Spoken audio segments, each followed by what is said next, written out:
Hello everyone, कैसे हैं आप सब। तो स्वागत है आप सबका सौरभ सर क्लासेस में।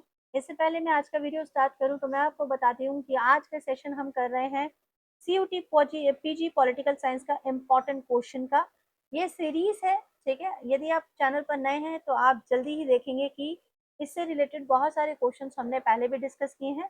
तो यदि आप CUET PG political science, UG PG ancient history और सीयूटी पीजी बेड लेना चाहें तो आप कांटेक्ट कर सकते हैं इस नंबर पर। और यदि आपकी कोई और कोर्स को लेके भी क्वेरी है then you can also contact on that number 9836793076 पर।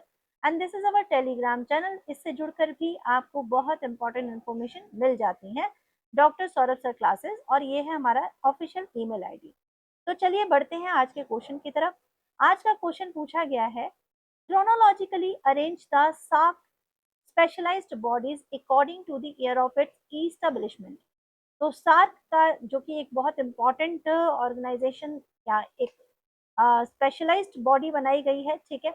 तो इसको हमने क्रोनोलॉजिकल वे में लगाना है, ए बी सी डी जो है सही पैटर्न इनका बताना है। तो सबसे पहले अगर हमें बिल्कुल इस बारे में ज़्यादा नहीं भी मालूम होता है तो हमें सार्क के बारे में ये ज़रूर पता चलना चाहिए कि इसका इस्टेब्लिशमेंट कब हुआ है। तो 1988 में इस्टेब्लिश्ड हुआ है, ठीक है। और सार्क एग्रीकल्चर सेंटर की बात मैं कर रही हूँ, इसका इस्टेब्लिशमेंट 1988 में हुआ है। सार्क डेवलपमेंट फंड की बात की जाए, एसडीएफ, ये देखिए कभी आपसे ये भी पूछा जा सकता है फुल फॉर्म। तो सार्क डेवलपमेंट फंड जो है इसका उद्घाटन, इसको बनाया गया, इस्टेब्लिश किया गया 2010 में।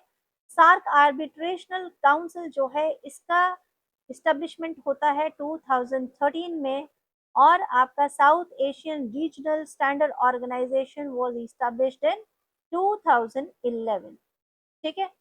एंड क्रोनोलॉजी अगर हम सेटअप करते हैं तो D A B and C, D and B and C no, तब यहाँ पर ऑप्शन में ही कुछ गड़बड़ है, क्योंकि सबसे पहले जो है वो सार्क डेवलपमेंट, सबसे पहले है सार्क एग्रीकल्चर सेंटर जो 1988 में आता है। उसके बाद सार्क डेवलपमेंट फंड है जो कि आएगा 2010 में।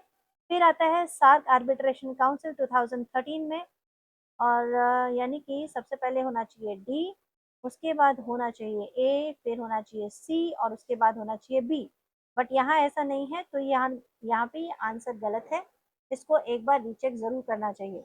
तो मैं आपको जो आंसर्स बताती हूँ पूरा क्रॉस चेक करके बताती हूँ, और उसके बाद आप देख सकते हैं कि ये सेशंस कितने इम्पोर्टेंट है आपके लिए।